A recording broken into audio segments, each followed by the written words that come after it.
Welcome to Mid-Century Modernism with Monique, your go-to podcast for all things architecture, design, and innovation within mid-century modernism. Join me on a journey through the golden age of design, where every episode brings you fresh inspiration for modern living and unlocks the secrets of this iconic and timeless style. What are we waiting for? Let's get started.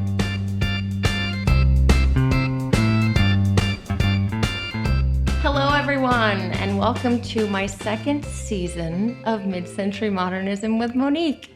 I'm Monique Anton, your host, and I am here with my friend Dominic Sarica. How are you, Dominic? Oh, I'm very good, Monique. Happy to be here. Thank you. Dominic is not only an architect, but he lives in a Roger Lee in Lafayette.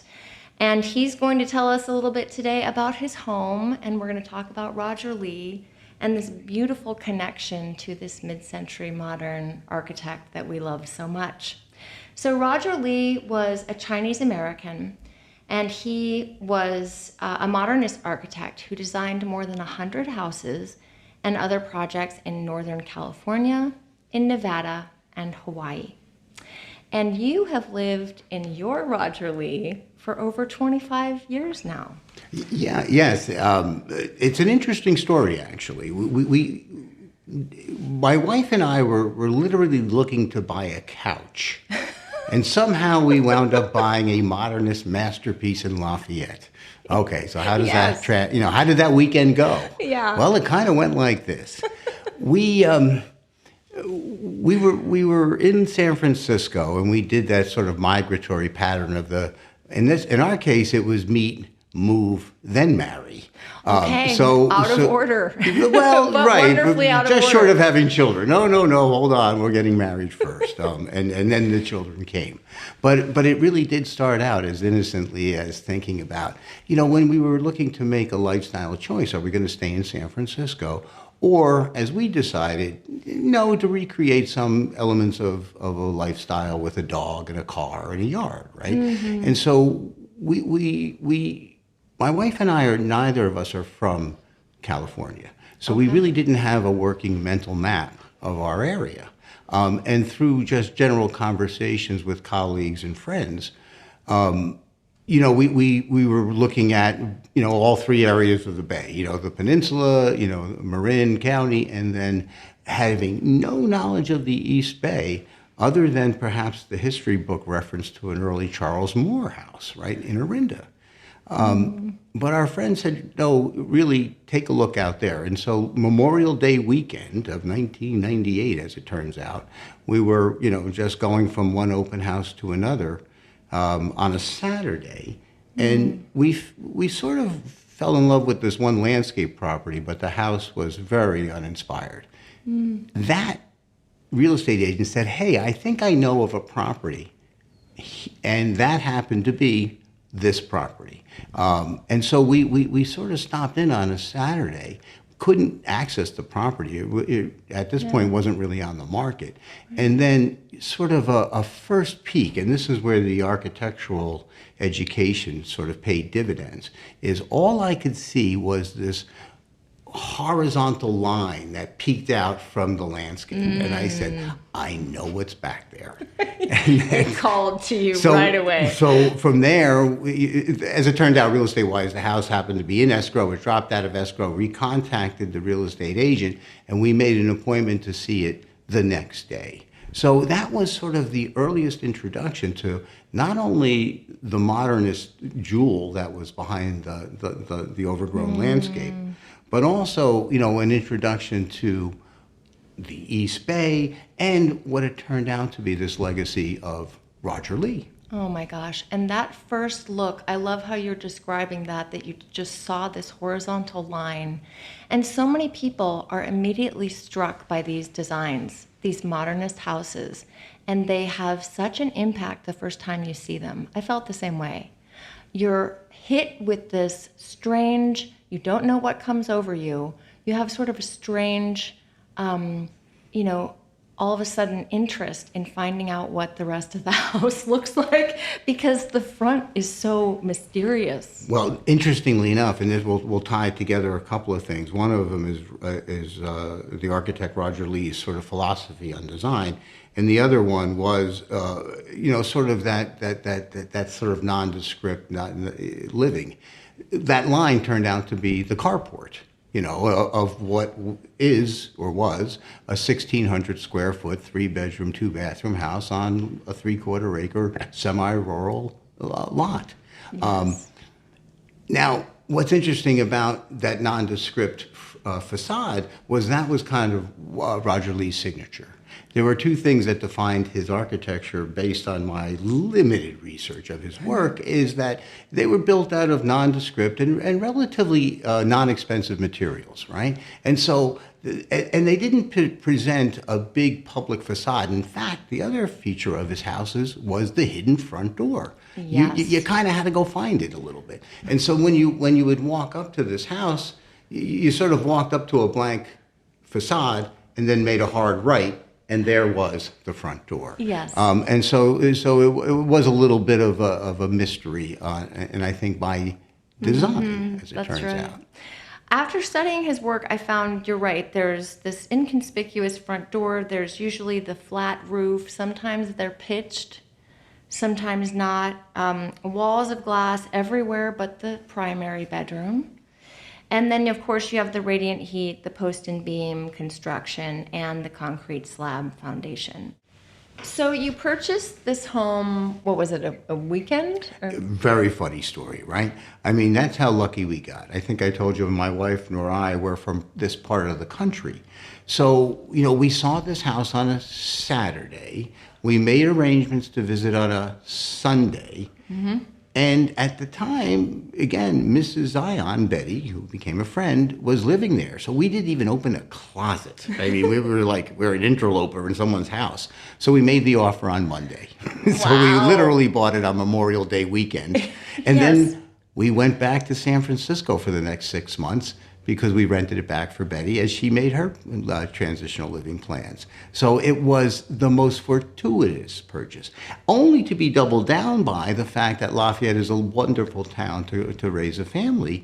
And we didn't really know that at the time either. We literally fell in love with this house, and it was a purchase against any other consideration. Yes, that's so beautiful. And the design just captured you. We bought this home the same way. We saw it, we saw the view, we were done. Yeah, I bought a horizontal line. What did you buy? Exactly. We bought a horizontal line too. So can you walk me through a beautiful day in the home? What are some of the features that you love the most? It's by far the quality of light. Because we have north-facing clear story windows, south-facing wall, floor-to-ceiling glass. The best days are a Saturday and a Sunday when I'm in my yard clothes, and I've got a cup of coffee, and I'm, heading out the door for, maintaining the 3/4 of Yes. a rural existence that we have. So that's what I love about the house. Beautiful. So what has transpired for you over the years? Have you had difficulties in your remodel? How has that been? I think part of the fun of our discussion will be, hey, what's it like to be living in the house and raising a family in a modernist house? And I think we adopted rule number 1 very quickly, which is there is no running or ball playing in the house for dogs and kids alike, because there is floor-to-ceiling plate glass. So as you kind of listed the attributes of his design style, it was like check, check, and check. Yeah. So here's a little bit of an interesting backstory. We're only the second owners of this house. We actually purchased it from the original owner. So, for a house that was designed in 56 and constructed in 57, that's kind of saying something. It's a 2-owner house. And it was William and Betty Zion. And Betty Zion was still with us at the time and sold us the property. And Down to, and now we're going to get into the micro details, but it has the original George Nelson atomic ball clock, which was hardwired into the house. And I sort of made the position, well, the clock has to stay. And she said, that was our wedding gift. Well, it's attached the clock to the stayed. house. Yeah. And I did offer her a little stipend for it, of course. So it was a privilege to be able to, and this is one of the things. We're purveyors of these, fine art installations Right. for future generations. I think that is one attitude that probably does link all of us modernist homeowners together. Because in a lot of ways, they do take special care. And maybe that is sort of the soft link to what's it like living in there. That's right. There's a couple of ideas. The radiant floor heating. Thankfully, these houses were constructed very well, even though they were done of inexpensive materials at the time. For instance, our radiant floor heating still works. And all it is copper tubing embedded in the concrete slab. I have had it x-rayed, so I do kind of know where it is, so I don't do that catastrophic mistake of, attaching something through it. And the only thing we had to replace, and it was only maybe about 10 years ago, was the actual furnace. So all the plumbing was good, but the actual furnace, only survived 60 years or so. So we got our money's worth out of that. And that kind of leads into, sort of how we have treated the property over time. Yeah. Have you had any design challenges or anything come up that's been difficult for you to make the changes that you wanted? Or have there been? Some. Like for instance, all the sliding glass doors are metal casements, and you can't really quite get them anymore. Fabricated steel, Right. welded steel things. As you may imagine, all of them. There is no insulation in the house. Right. All of the glass is single pane, right? So Right. when you talk about renovations or upgrades, even current codes would require you to build with certain materials like insulated glass. So yeah, there is some tricks about, how you make it look relevant and respectful to the original design, utilizing, and correctly so, the best of modern materials. So there's a little bit of that. Then there's probably some things in doing some research, about the flat roofs. Our house happens to have both flat roof and a singular pitched roof over the sort of open space and great room.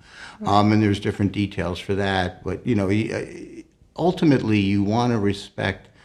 I would use the word the clean lines of the house. Our property is very orthogonal, which means it's very right lines, right angles, if you will. And so, you try to avoid anything that doesn't respect that original design intent. I read that Roger Lee influenced Beverly David Thorne a lot when he was creating Case Study House number 26. And by the way, we will be talking to that homeowner in a later episode. But being an architect yourself, how has his architecture inspired your work? And what do you see has been influential to different architecture in the East Bay? Roger Lee seems to be in the history books a missed modernist celebrity, or an underrated modernist architect. I think we could probably create a few monikers. I think time will correct that. His work is significant. But as far as the linearity of legacy, if you will, right? I sort of hearken back to, one of sort of my heroes, of course, and it would be Frank Lloyd Wright. And the many careers, I think 7 of them by the history books that Wright entertained, but clearly his Usonian period, and in fact, my house has been nicknamed by my architect friends as my little Usonian experiment. So I would say, Wright's work is the predecessor of a lot of this stuff, and we benefit from having a number of Wright buildings in our locale here. That's right. Whether they're some of his commercial buildings or his residential work was just fabulous. So anyway, I think that there's a direct legacy between the work that Lee had done, the work that Wright had promoted clearly, and how it influenced the next generation, and I would argue current generations of thinking. I completely agree. I did see a great remodel. My friend John Klopf remodeled a Roger Lee in Stanford, which is Santa Clara County. I believe he did 2 homes in Santa Clara, one property, also a church Roger Lee did in Santa Clara. But John did such a great remodel, and I love how you can take these really nostalgic, things like the detached fireplaces or things like the cork flooring. You leave these things in, but you still make the home functional. You make it a little more comfortable.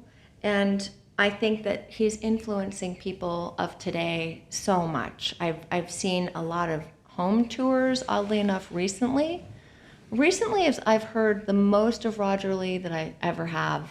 A friend of ours, Paul Adamson, also owns a Roger Lee. And I feel that there are groups of people that will live in a certain home done by a certain architect, and you have an immediate bond with these people. Like Paul and my other friend Camilla, they started a home tour of Roger Lee's work.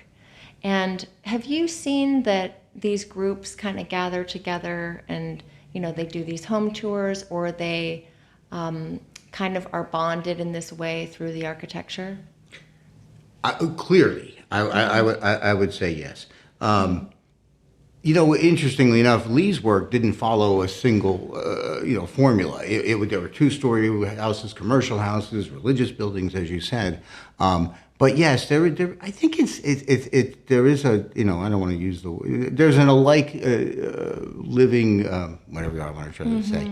It's not certainly a cult-like living, but there is an appreciation for the elements of what a modern house provides for, which is the open plan living and the generous use of light. The thing that I noticed so effectively about our house was the siding. Our house has no air conditioning, and it never needed it, because of the siding it has the primary south-facing elevations, the overhanging eaves that allows the solar gain from the winter but not in the summer. The open jalousie windows that allow for the cross ventilation, on and on and on. So they're so well designed, and I think that those of us that have the good fortune to live in them and to be purveyors for future generations, as we talk about, do get to benefit from that holistic lifestyle. And then there's that whole California thing, the inside-outside living, which these houses promote. That's right. And so a small house is larger beyond its footprint. That's right. So Roger Lee went to Berkeley, studied architecture there, and he then moved to Hawaii and was moving his practice there as well. But the majority of his homes are in Berkeley. There's some in Tahoe, Kensington, even Beverly Hills, Contra Costa. As I mentioned, the one in Stanford here that my friend remodeled. The majority of them in Berkeley, some in Sausalito, San Francisco. I'm reading down this list of all of his homes, and there are over 100, so I'm just going to cover the areas where he primarily worked. Yeah, that's a successful practice, over 100 built projects. Yes. In a period of time, for his work. Yes, mostly in Marin. And I feel like, these groups have gotten together, and through a lot of the press, I've seen at least 6 articles come out in the last couple years about Roger Lee's work. I think this is connecting people as well.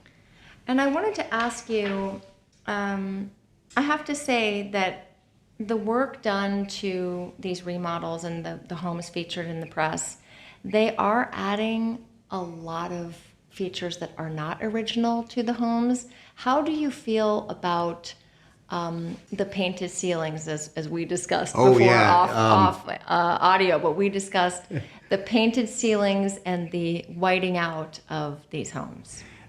You know, these are little jewel boxes. I'll answer the question kind of in a number of different ways. I guess I adopt more of the Wrightian philosophy as well, as they're not precious. They are laboratories for experiment. And as an architect, you can imagine this is a little bit of a sandbox, career for me, where I do have my own, sort of, Usonian experiment, to reuse the phrase, to, kind of develop. The houses originally designed in the 20th century had different attributes, right? Let's just say the rooms were smaller. They were open plan, but not as open as even the plans we have today. And I'll explain, kind of how that transitioned. And so over time, through just the general need to replace, like the example of a furnace, or just creating spaces that are more akin with our 21st century living. I would say that, primary bathrooms, primary bedrooms have the en suites and some stuff like this. So what I have done, as an example, is not only updated the equipment, but I've also expanded the livability of the house. So it's now a basic, what was a 3.2 is a 4.3. And what was a two-car carport is still a two-car carport, except I added a 3-bay garage next to it because I do like cars, and that's part of California. So, and it is absolutely respecting the original design guidelines, if you will, the design intent. So I'm not just dug in my heels. It has to be the exact way it was designed in 1956. Right. I think if you respect the design aesthetic and the ideals, and you can continue to make it applicable to modern life, you have a better chance of advancing these properties for future occupants and such. That's right. That's right. As opposed to tearing them down. And we've seen great examples, even recently, of modern icons that haven't stood the test of time. That's right. Well, I think after living in this house for 2 years, we wanted to keep everything original. We thought, oh my gosh, everything, the Formica, the cabinetry. Well, after 2 years, these cabinets cannot open without an extreme amount of pressure and work. And I had a moment where I was getting ready for work. And I thought, you know what, this damn drawer, I cannot open this for the life of me. So there comes a time when you say, you know what, this isn't working for me anymore. I think that same example was the generator for my first renovation. The cabinets in the kitchen were literally hanging off their hinges. And I'm like, this is embarrassing. We can't have people over now. We've got to do something about this. We can't have people over. No, it was like, don't you guys care? Well, we care, but we're trying to hold the tradition. No. At some point, we buy new cabinets. It's too difficult. And once you go down the new cabinet, well, where do you stop? Where do you stop? All new plumbing goes, and But I think that's that becomes this sort of great marriage between the old and the new. There's another thing I've noticed about modern living or modern homes, especially in their context, that I want to ask you a question about, is that the houses that we're talking about, these Roger Lee houses, are kind of custom one-offs in their own little beautiful siting, their pockets. In fact, I do know that Roger Lee would actually go with the homeowner to select the site. Yes. And do the drawings specific to that site. And my point of reference is this. As much as I like Eichler homes, there seems to be something when they're all together that makes them a little less iconic than when they're standing alone. Yes. And somehow I think that the modernist houses are best when they have a little bit of space around. When they stand alone. Right? And I was curious what your perspective and your great absolutely. view on things. Absolutely. I have so many clients that, they become heirs of these Eichler homes, and they say, we don't want to live next to all of these people that have the same model house, and we grew up here, we just are sick of it. And you're right, everyone is so close to each other, and they have the same house. So I feel that people that grew up in them have a very different take on them than we do. When I lived in an Eichler, I was in heaven every day. That's what started me on mid-century modern houses. That's what, really opened the door to all of this. And now that I live in a custom mid-century modern home, I feel that the space, the land, looking out at this view, this is a very different experience. Not to say that my Eichler experience wasn't magical. It really, really was. But I think that these one-offs, they were site-specific. Mm-hmm. So, we're looking down on Stanford. There's a great view. We have a little bit of a bigger property. But these custom homes came with more thought, more design, more integration to nature and the site. So I think a lot of people do want to be, in a different area and feel that special, unique design. I would say that either is a fantastic, Yes. way of engaging with the architecture and a modern way of living. It just happens if you get to these, they are, as you best described, it's site specific. Right. And they do take advantage of that nature and construction relationship. Right. How have your kids liked growing up in a Roger Lee? Well, my daughter's a second-year architecture student, so that seems to be a cause and effect. It's not my fault. It really isn't. It's her own choice. It's all your fault. But she did grow up in a glass house with Eames Yes. furniture, so I guess it wasn't going to fall far from the tree, the acorn, as they say. But no, the kids loved it. I think that. Well, here's a good example. So my daughter goes to school in New England, and her friend comes out to visit, and and her friend lives in Providence, Rhode Island, so this is exactly what she expected, California living to be bad. Well, you all live in glass houses out here, don't you? So it did fulfill a certain expectation. So I think that the kids have loved it. I certainly think they have a great appreciation for things, and ultimately, it does come up occasionally, like when they see something that isn't well designed, they just sort of bring it up, and I'm like, yeah, welcome to my world. This is what the curse of an architect walking through the world going, why would you do that? Well, they have the luxury of growing up in that beautiful design and all of that light and, beautiful architecture. I think it does change the way you live and the way you experience things. I think even just sitting, for example, sitting in this living room, when I've had a stressful day at work, I can sit here and look out, and the architecture just brings me back to center. It's a lot of inside-out architecture. When you really talk about the experience, as much as the forms, from an exterior create the partie for the design, architectural jargon for, kind of the big idea. The joy is the experience as we sit here in your dining room overlooking a beautiful southern exposure. These are the kind of things. So, I think it does create a dialogue, and it does promote architecture from the inside out in a lot of ways. Yeah.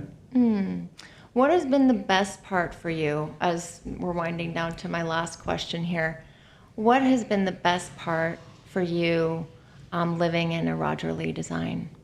I think you might have hit upon it. Beyond my own little, kind of personal passion for the experimentation is the sense of community.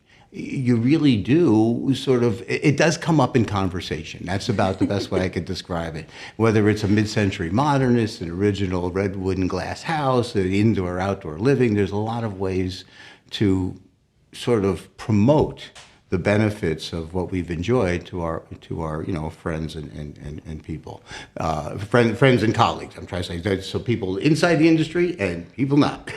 But I do think that the sense of community is a wonderful, and then there's that, because the living itself is plenty of enjoying just the quality of light. But we do have all concrete floors, heat. Well, it's because so you do have to create some. I don't want to call them rules of living. Let's just call it good guidelines. Good guidelines, absolutely. My kids didn't do a lot of crawling. They were on their feet fast, as I recall. Love it. Well, thank you so much, Dominic. This has been really beautiful to discuss Roger Lee, and thank you for being the first episode of the second season. Monique, it's been my pleasure. Thank you.